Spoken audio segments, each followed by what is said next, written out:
afternoon, everyone. My name is Rena Opozigi. I work for Dark Communications AIT. So I want to ask you, how are you engaging the international communities on the outcome of the elections? Okay.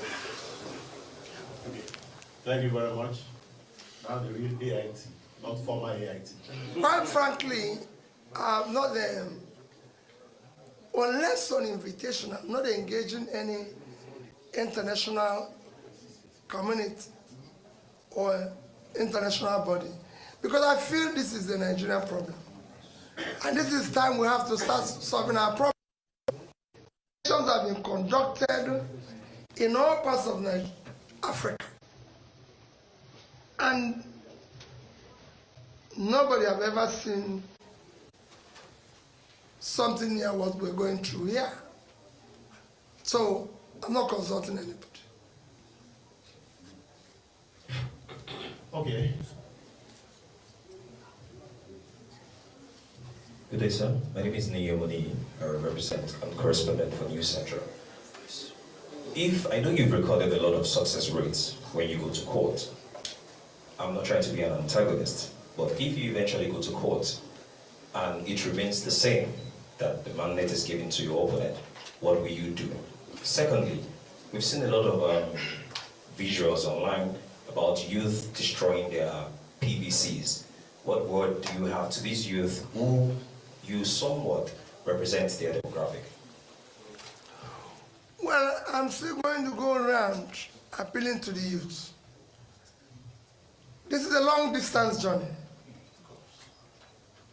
And you have to know, I'm committed to going through this journey with them. It's not going to be a one-day journey.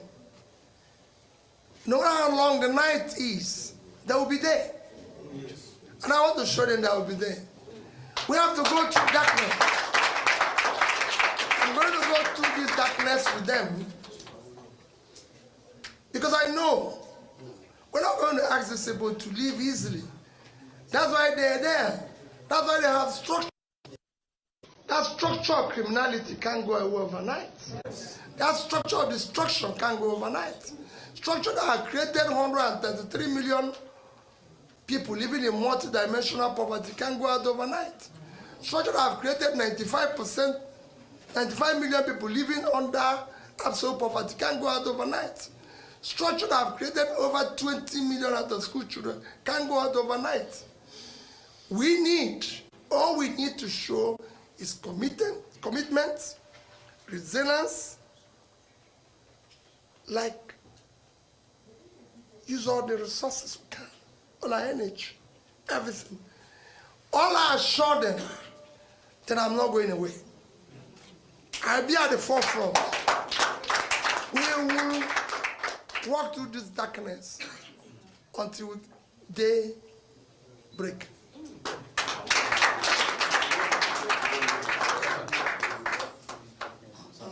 It's something. I know the court will do the right thing. Their children are involved. The future of their children are involved. I had an experience today, just today, that I told my chairman, I choose, whenever I meet a young person, I want to know what that young person does. So you see me every day talking to young people. So just this morning, I went somewhere with the chairman, and a young lady was to boil the water for me to make tea. I said, I will do it. He said she will do it. She was excited to do it. She was worried, and she said to me, she was almost in tears that I lost the election. And I said, so what's your name? She said she's this, called her name. I said, so who are you? She said she was from Nasarawa. So I said, where do you go to school? She said she went to University of Nasarawa. I said, so what do you do? She said she has no job. She graduated since 2018. I said, so what are you trying to do? She told me she's learned how to do baking. So why are you not baking instead of being here to do this? She said she doesn't have 75,000 naira to buy an oven. Okay. So many people at the back there. So what I'm going to do is... That's the life you get in Nigeria every day. People who don't have money to buy an oven. Okay. So those are the back.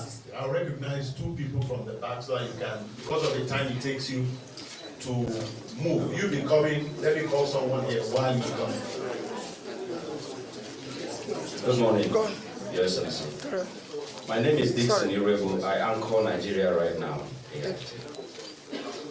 With the gloomy picture that is out there in our society today, with the rot in the political space, where do you get your inspiration and your strength from? Nigerians want to be replaced. Of course, I get my inspiration takes from the young girl who doesn't have 75,000 naira to buy an oven. When people like me can sit down in a place and drink a bottle of wine that is costing that amount in the same country. When people like me have stolen billions of public money, that would have bought an oven for that young graduate. So that's where you get your inspiration. I said I want to build a new Nigeria, where those youths will have hope, where they will for them. But I can't build it, Dixon, unless I do the right things, so that I can emulate how to do the right things. We cannot do it. We have to teach them how to do the right thing. Dixon, I have an opportunity to do what other people are doing.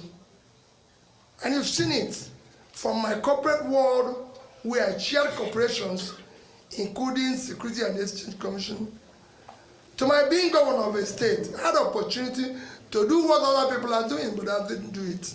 Because we have to live and show an example. And use the resources of the country, public resources, for public good. And ask those who had the opportunity of doing the right thing for the country to do the right thing. If we have a security man, he should do his job. If we have somebody to conduct an election, I've been an observer of election in some of the West African countries. Dixon, it wasn't anything near this. Is this what we spend billions to do? Hey, wait a minute. We should have used that billions to do something else and announce what we announced. Because this young girl would have had an oven, and then we'll do the announcement. 400 billion. Okay. All right, good. I hope you are not AIT.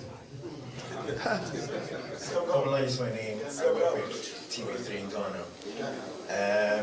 You said that you were going to court. One, what are the reliefs that you are seeking? Then two, the ECOWAS and Africa Union observer missions have described this election as generally fair. Do you ascribe to the suggestions or the reports describing the elections as generally fair? Okay. Well, let me tell you, throughout my comments, I didn't want to mention comments of observers, because if you choose it, there's so many other observers like European Union, EU, NRI, and so many who have said it did not meet the standards, who have said it's rigged, who have said this. So let's not talk about what the observers are saying. Let's look at what Nigerians are saying. This is essentially a Nigerian problem, and I want to hear Nigerians. With all due respect to those who are visiting us, it's a Nigerian problem. I'm talking about what Nigerians feel. You're from Ghana? Yes, please. Is this fair in Ghana? Because you have, yeah. Just say, tell me, is this fair in Ghana? What do you mean the standard? You describe it as fair, though. I just asked you a question. It is not, my brother, I've been to your country and I've witnessed the election. The earlier we start saying things are wrong when it's wrong, my brother, Africa will be good. Yeah. It doesn't matter to me because it happened there. Don't be part of that. Africa needs to be fixed. and we all have to tell ourselves the truth. This is very unfair. It's the least expected of us. The other question you asked about going to court, I've told you, I cannot answer until I get to where I was asked to go. If I was asking a question that you're asking me here as I was coming here, will I say answer you? No. I was coming here to see, and that's what I'm doing now. Okay. Now, the last two. No, just come. The lady who's calling me, come out. No, go there. You can go there and give it to them. Give it to them then. Okay.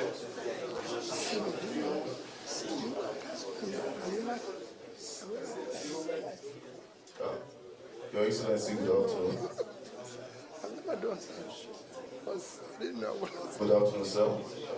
My name is Kingsley of the Daily Independent newspapers. And I wouldn't want to throw a popular path now. My question to you would be, Nigeria has seen a lot, from the violence in the northeast to the killings in some other parts of the country,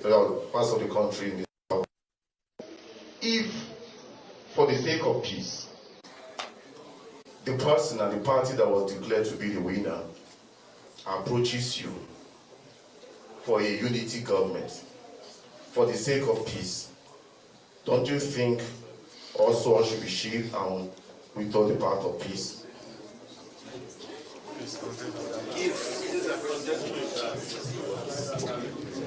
Let me say it again for purposes of your understanding. I have never, if you remember when I made my general comments, where is it?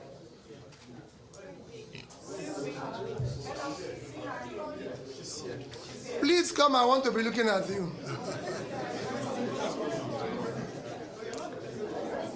Listen very carefully. When I made my general comment, if you recall, I did ask for people to go about peacefully. And since after that election, I have never done anything to show that I don't want peace. I believe in a very peaceful Nigeria. I've had several phone calls where I asked people to remain calm and peaceful. That has nothing to do with what I'm challenging. I'm challenging the process. If the process is faulty, it's faulty. In fact, you can't build peace on a faulty foundation. It's never happened to anyone in the world. You have to the foundation has to be right for peace to prevail. And that is what the foundation is, what I'm challenging. And I'm pleading with you. It's not about me, it's not about you. It's about the future of the society our children and future generations will live in. It has to be built on a foundation of honesty, transparency, justice, fairness. We went into an election where somebody said and promised and shouted, this is the route we are going to go. This is how we are going to go there. And we followed the track. All of us. Suddenly, in that long distance journey, and it wasn't one day, and it wasn't quick. It lasted.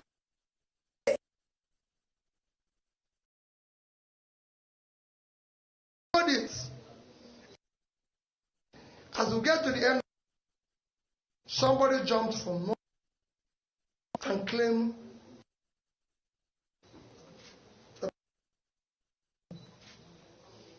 at that stage, my brother, it's not about peace.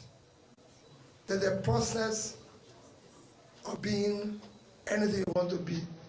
If you want to be a professor, you must go and be a lecturer, write thesis to be a professor. If you want to be a doctor, you go and read medicine. You cannot suddenly, from being a lawyer, and say conferred a doctorate degree. No. Lawyers go through law school. I can be a lawyer. I cannot be awarded senior advocate today, no matter my knowledge of the law, because it is a process of being a senior advocate. Process is important, my brother. That's what makes a society. In this society, we have seen people suddenly become a senior advocate without going to law school. That's what we want to do.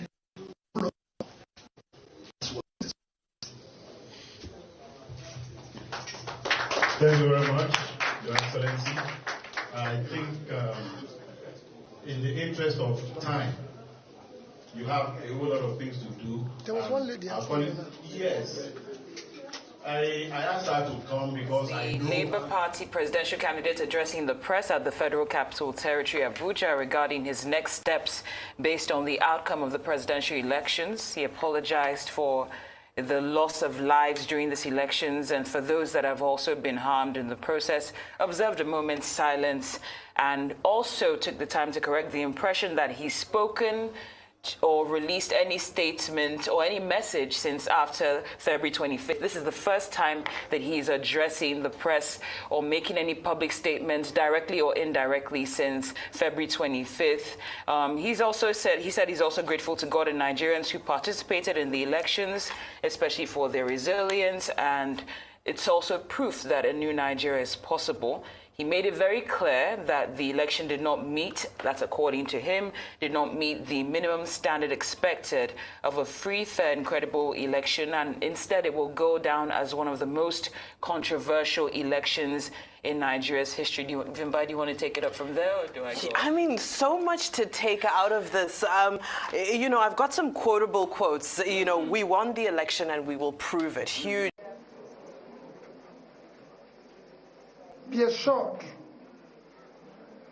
Believe me as an elder brother. Believe me as a father. Believe me that this journey, I'm totally committed to it. And I'll walk through with you. I know how disillusioned you are. Don't be. Because the people we're dealing with have made up their mind that we won't succeed. We have also made up our mind that we will succeed. And I assure you that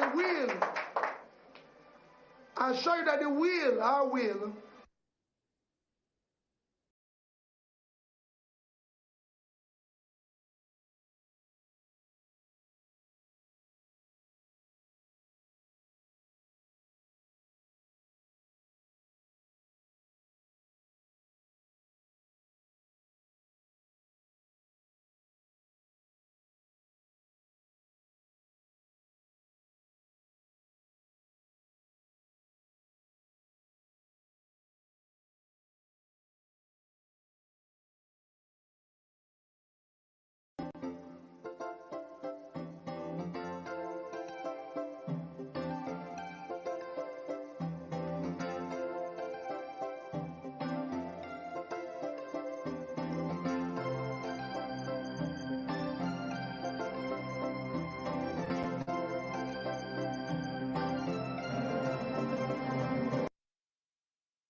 telling me I'm going to leave this country. I can no longer stay. And I feel the pain. Just like I said, the young girl was crying today as she was trying to boil water and everything. But I'm preaching to all of them. Please stay. I'm not going to go away. I'm going to stay with you. And I assure you, we will overcome. They won't be there when the day comes, but we will be there. So another round of applause for our presidential candidate. My president. Your Excellency. Thank you for running. My president. And ladies and gentlemen, we appreciate That your was coming. the Labour Party presidential candidate Peter Obi addressing the press based on the aftermath of the outcome of the presidential elections, which took place on February 25th. Of course, we heard just a moment ago he was appealing to Nigerians not to abandon ship and leave the country. He says he will stay with Nigerians and see things through. He also appealed to Nigerians and his supporters to remain calm and assure them that this is not the end, but the beginning of the birth of a new Nigeria. He says the process in which people come into office is fundamental, and excellence is an indicator of what to expect. So he's made it very clear in Bayern Roches that he's challenging the process.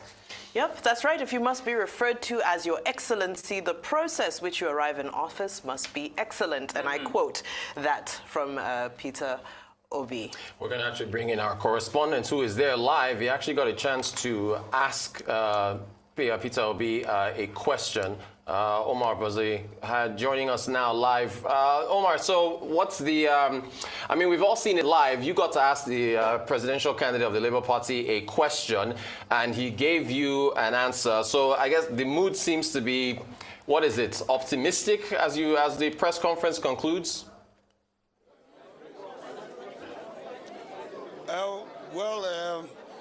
The presidential candidate of the Labour Party, Peter Obi, is very, very optimistic and very sure that if eventually he takes his case to the court or maybe the Supreme Court, he will definitely have justice.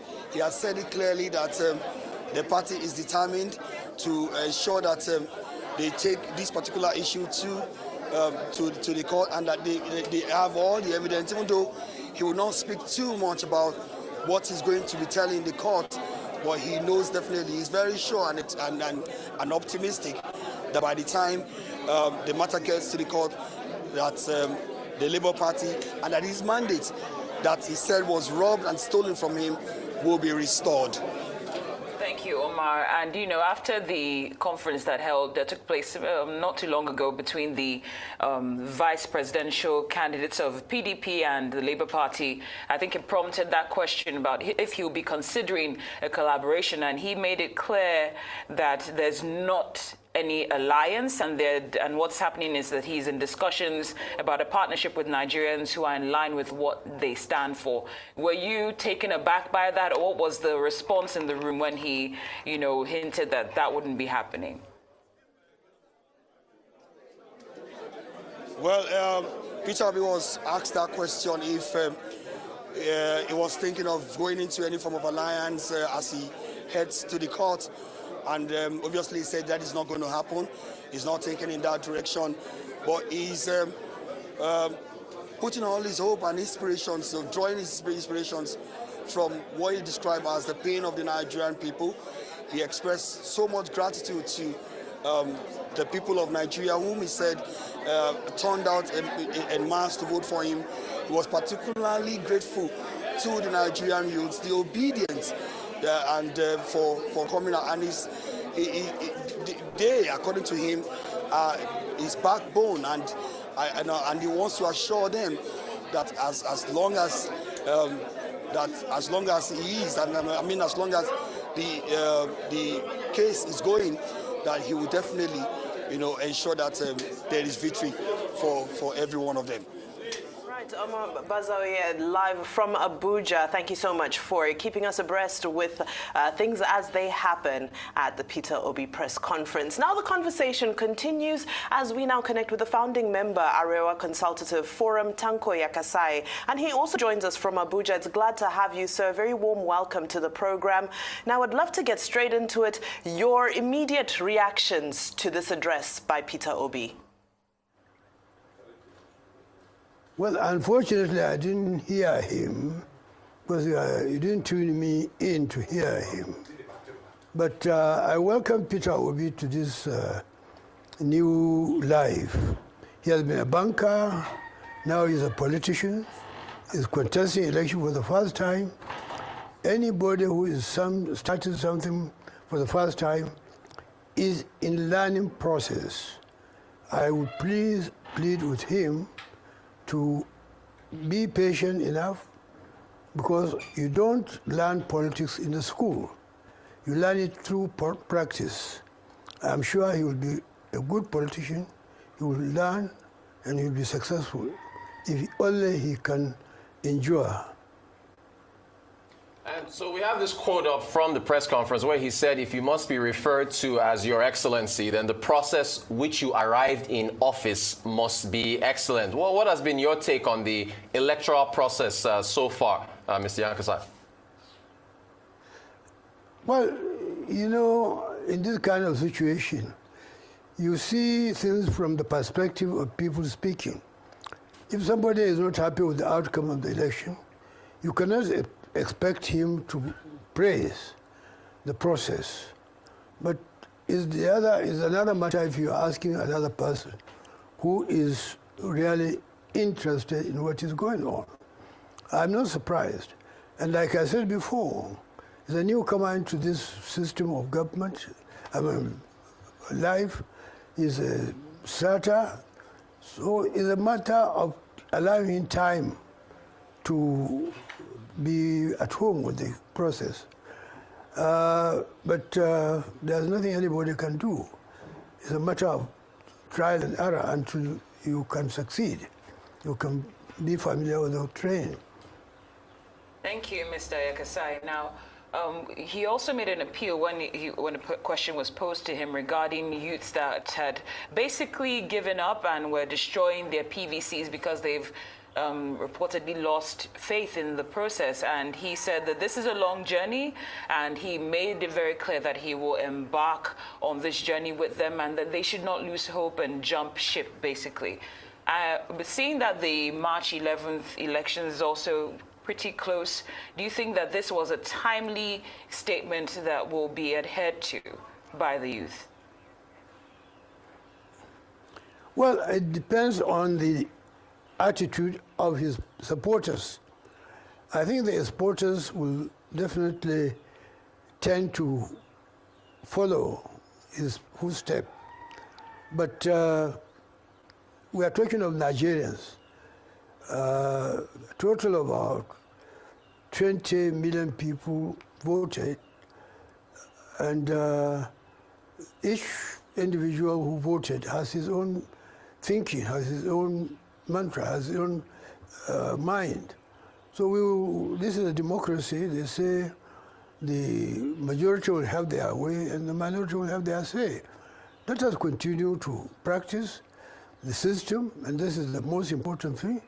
And this is a system where you can only learn from practicing. I think we'll allow him the opportunity to learn. There's a lot of time, and he's new in this world. He came to this world in 1961. He has a long way to go. I believe he will one day be 100 years old. You can imagine from now to that time. It will be a journey. Certainly a journey. Now, one of the sentiments shared by Peter Obi after he was asked a question about a possible coalition, he held a joint, he didn't hold, the Labour Party, and the PDP held a joint press conference together, and people began to speculate as to whether there was some form of coalition happening. And of course, he said that this is not the issue at hand. I bring this up because, of course, you've been vocal about the topic of coalitions, as the president-elect himself currently is speaking in a tone of reconciliation, inclusivity, and a desire to to want to bring people in.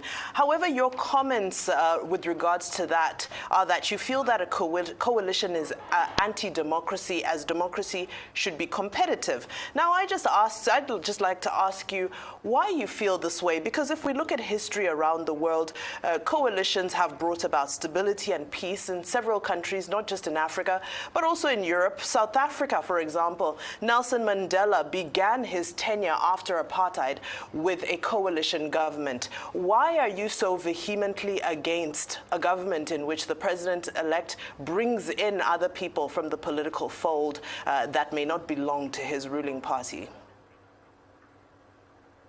No, I'm not against coalition government, but I'm saying that what we need in this country is an all-inclusive government. It's different from a coalition government. Coalition government means giving a veto power to the partner.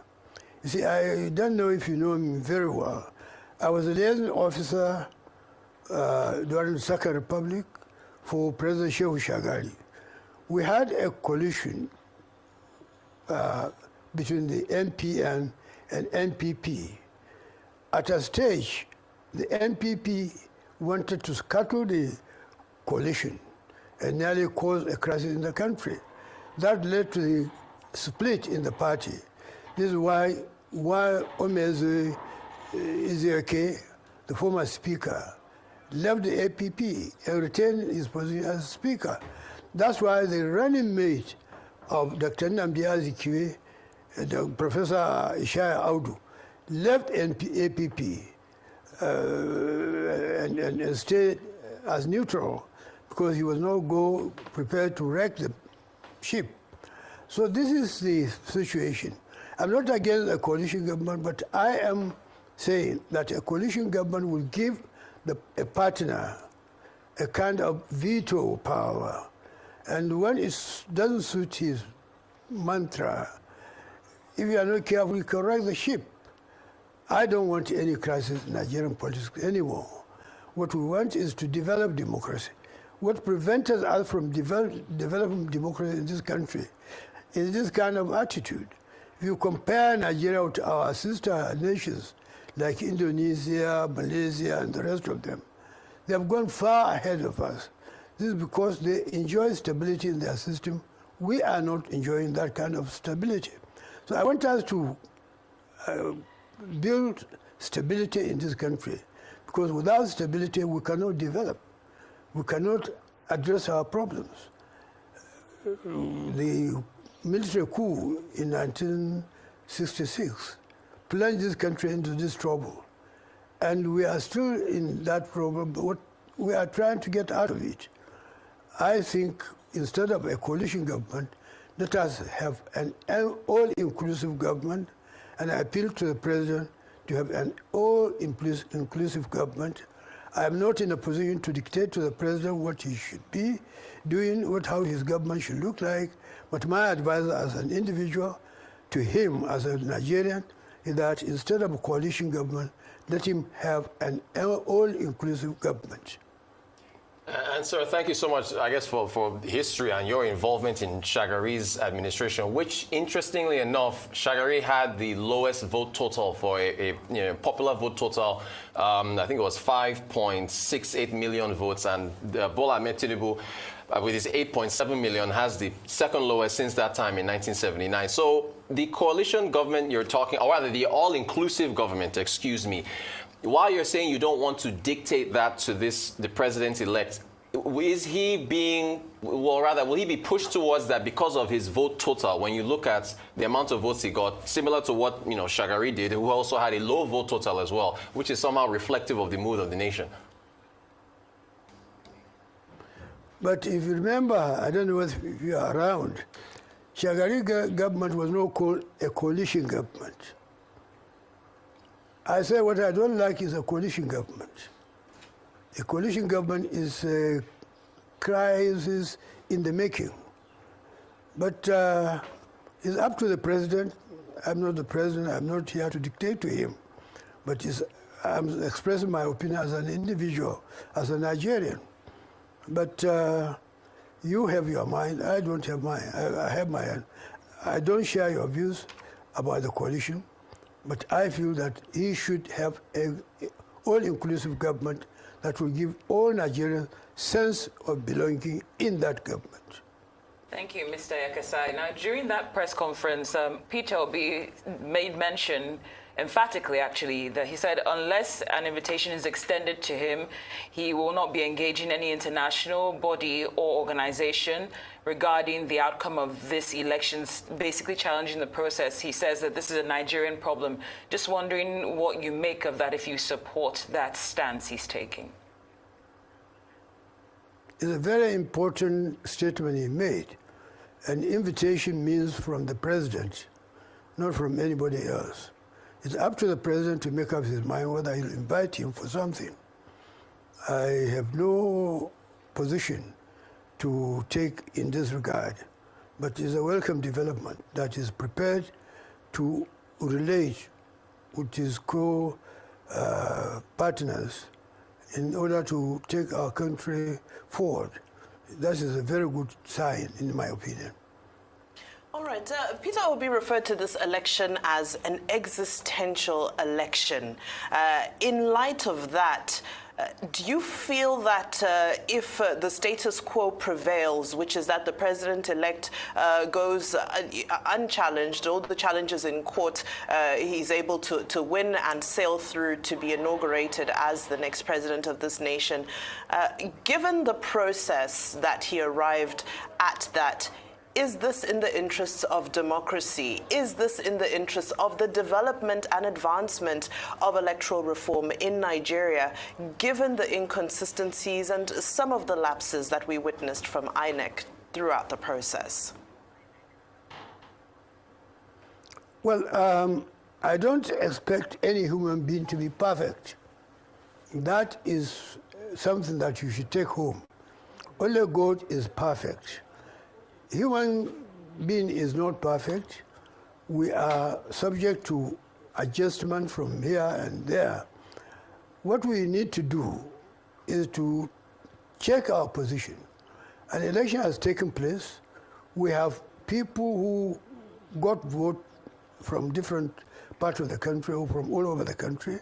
We have the one who took the largest number, and we have gotten somebody who came next to him, and you have gotten somebody who come as a third person to him. We allow them to sort it out themselves. But what we now have is a government that is declared, a president that is declared the winner. We should all accept that fact as a reality of the situation in the country. Then the process now is for him to take the next step. What he's thinking to do, I am not in a position to know, and I cannot know. But let us allow him as a president-elect to do what is best for the country. I know he's a committed Nigerian. This is the only candidate that has been a senator and won his gubernatorial election 2 times. I don't think there's any candidate in this country who can claim of this feat in his political history. So he has all the experience and what it takes, and he interacted with Nigerians from all parts of the country. Let us allow him the opportunity to make up his mind, make consultations, and arrive at a step that he feels that is safe for him and safe for the country to take. And so there's been a lot of talk about INEC and also about security. What's your view, I guess, on the conduct of INEC, their efficiency, and also the security forces ahead of the very, I know maybe that's also existential as well, the March 11th elections? It will interest you to know that the first time I took part in election was in 1951. I took part as a delegate to an electoral college. Then I took part in an election in 1954 as a candidate. And since then I've been taking part in election. I didn't take part in election as a candidate during the Second Republic, but I watched people contesting and losing and winning. And this is the issue in a democracy. You must be prepared to win and must be prepared to lose. So now we are now in a country, we have an election, we have a declared president-elect in the country.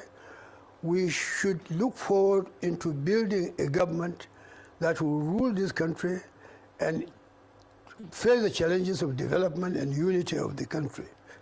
I think this is what we should help the incoming administration to advise them or to help them with support so that they will be able to address the problem that we are now hoping that they will address and solve for us.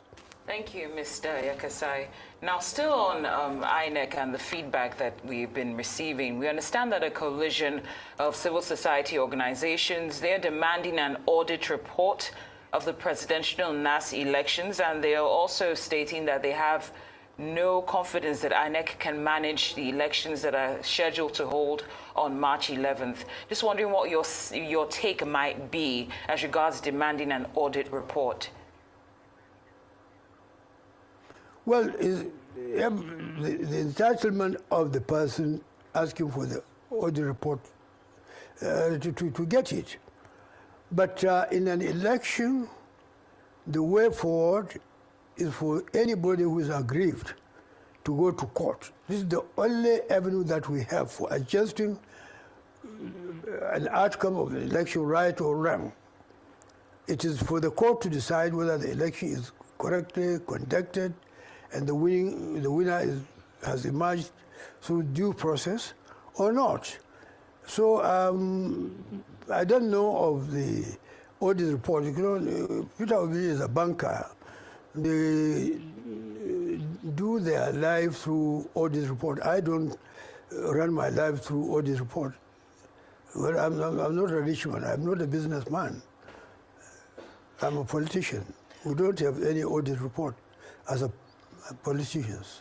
All right, sir. Now, as we round up, we appreciate your wealth of knowledge and your wealth of experience, especially as you refer back to the several decades ago that you first got involved into politics.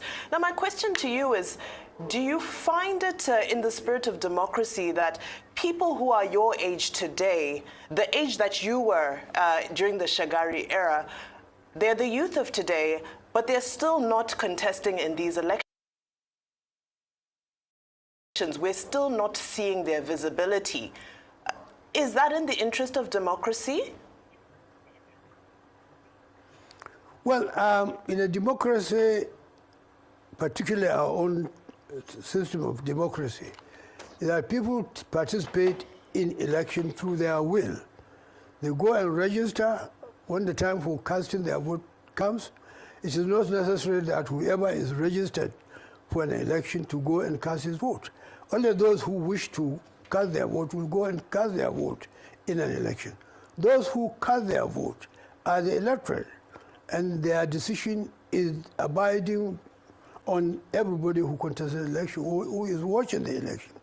So in my opinion, what we need to do is to help the process to develop, to go to the logical conclusion, and I think we are all right with what is happening now, and we concentrate on moving the country forward rather than you get people with different opinions. There's no way that you can make people to think alike, particularly in a country of over 200 million people like Nigeria, and particularly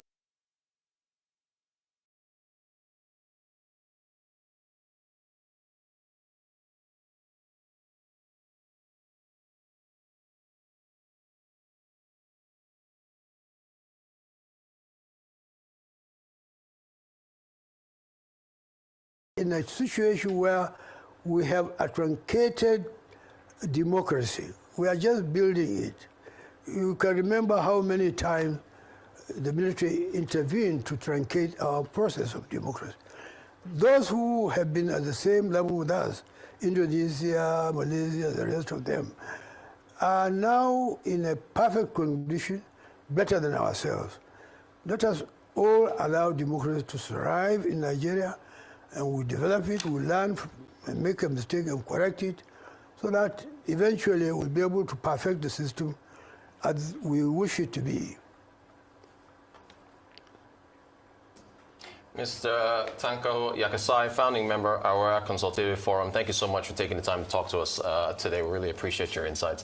The continued coverage